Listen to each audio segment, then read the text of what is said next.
go, just a quick video on uploading the firmware to the Mighty One board, which is in the CTC printer clone thing. There you go, that thing. Yeah, using a USB ASP set to 5 volts. A cable coming over to the header on the board. So, put your fingers out of the way. So this header does the processor.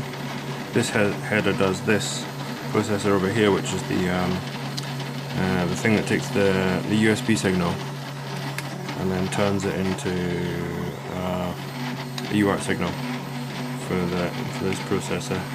I've actually changed this one in mine. This is the 2560, and normally you get the 1280 in the it's marked on the title screen, 1280 on the pin header, and then pin 1 is marked with a dot, and you just need to line up your connector. It will be marked with a 1 or something.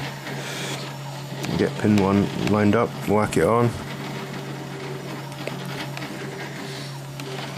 There you go.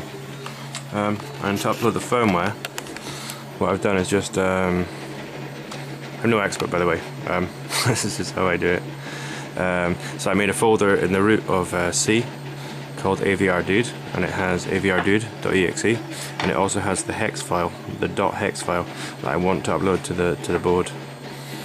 And then just open a command prompt just by typing in CMD on the run menu, CMD, and then CD backslash to go to the root, and then CD your folder that has the AVRDude in it and your hex file, and then either you can try the command string that I have in the description for my video. What I normally do is, this is it here, I just put it in a notepad, and you see different parts. So AVRDude is the program it's running, and that's a programmer it's going to use. That's the processor it's programming, and baud rate, where it's going to flash, and then this is the file name here. So just make sure that file name is in the folder with AVRDude. I've actually changed this because I've got mine isn't the 1280, mine's the 2560.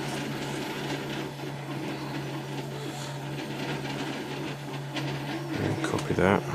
Copy. You check the numbers on the chip. Actually, they might have done an upgrade. And then find your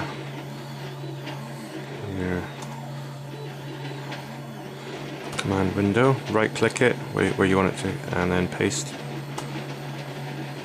And then AVRDude is very case sensitive. You just need to be aware of that. Hit return.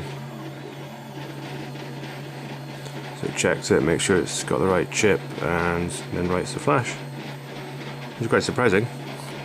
I just actually work. I just souped the chip off an Arduino, the Mega 2560 with a hot air gun. Quite impressed actually. Hot air gun. It might actually work. It's actually writing to the processor, which is interesting. I might try it with the LCD again and see if it's magically faxed.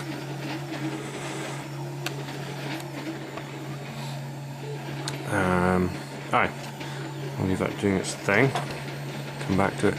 And I thought, in case this does brick your printer, which it might do, which means your printer would be completely useless, I was having a look at different control boards. So this is a Ramps 2560 base board.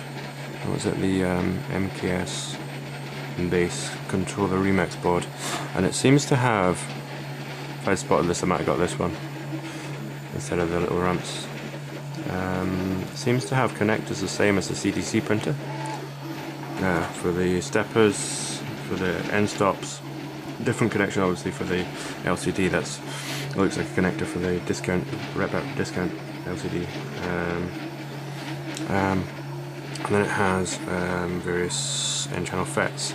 And this board is apparently good for 24 volts as well, so you just plug the voltage straight in, no less fannying about. I don't like the fact that the driver chips for the steppers are on board. Might be a good excuse to practice your surface mount rework skills. Because I quite like, you know, just plugging it in if you happen to pop one, but nah. But yeah, that would be an option, or the ramps board, or there's various others. Done. Simple as that. Blib blib blib. Magic. All working. Cool.